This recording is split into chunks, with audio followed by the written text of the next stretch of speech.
Students, আজি আমাৰ কোৱেশ্চনটো হ'ল find the LCM of 36, 30 and 45. So LCM মানে কি? LCM lowest common multiple. LCM or result to এই তিনটা নাম্বার আছে যে হয় ইয়াতকে ডাঙৰ হ'ব নহলে ইয়াৰে কোনবা এটা নাম্বাৰৰ ইকুয়াল হ'ব LCM is multiple আমি কেনে পাম মাল্টিপ্লাই কৰি পাম এই কাৰণে মাল্টিপল কি হয় ৰিজাল্টটো সচৰাচৰ কি হয় ডাঙৰ হয় নহলে ইয়াৰে কোনবা এটা নাম্বাৰৰ ইকুয়াল হয় সো LCM আমি কেনে উলিয়াম LCM উলিয়াব লাগিলে এই তিনটা নাম্বাৰ আমি চাব লাগিব কোনটো লোয়েষ্ট প্ৰাইম নাম্বাৰৰে এই তিনটা নাম্বাৰৰ হয় তিনিটাকে ডিভাইড হয় নহলে দুটাকে ডিভাইড হয় যদি তোমালোকৰ যিকোনো দুটা নাম্বাৰ দেখিলা যে এটা প্ৰাইম নাম্বাৰে ডিভাইড হয় তুমি সেই নাম্বাৰ দুটাক ডিভাইড কৰিব পাৰা আৰু যেটো ডিভাইড নহয় এটো আমি কি কৰিম তলত ব্ৰিং ডাউন কৰি লিখি দিম এটা আছে 36 30 and 45 36 or 32 रे डिवाइड जाए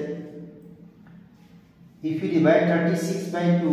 you will get 18 is 36 if you divide 30 by 2 you will get 15 so 45 of 2 रे divide ना जाए नगले एतु की करि আমি as it is এনেকে তলত লিখি দিম আকো সোয়াইতে 18 of 2 रे divide जाए এটুক না যায়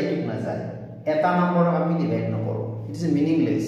তোমালোকে কৰিব পাৰিবা কিন্তু এটো মিনিংলেস এটা আমি সাম 2 ৰে আমি ডিভাইড না সাম নকৰো এটা সাম এটু 3 ৰে যায় এটু 3 ৰে যায় এটু 3 ৰে যায় 3 ৰে কৰা 6 18 divide by 3 6 15 divide by 3 5 45 divide by 3 15 is 45 আকো সোৱা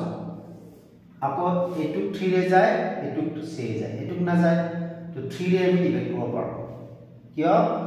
যিকোনো ইয়াৰে দুটা নম্বৰ যদি কিবা এটা প্ৰাইম নম্বৰে ডিভাইড যায় তুমি কৰিব পাৰা ডিভাইড নযোৱাটো তলত এটু ডিভাইড না যায় 3 ৰে আমি তলত এনেকৈ লিখি দিম এটুক যায় 6 ডিভাইড বাই 3 2 এটু 15 of 3 ডিভাইড যায় 15 ডিভাইড বাই 3 5 আকো সোৱা এই দুটা নম্বৰ 5 ৰে ডিভাইড যায় এটুক না যায় so we can take 5 as a divisor so this is not divisible by 5 we'll write down as it is 5 divided by 5 1 5 divided by 5 1 now what is the LCM 2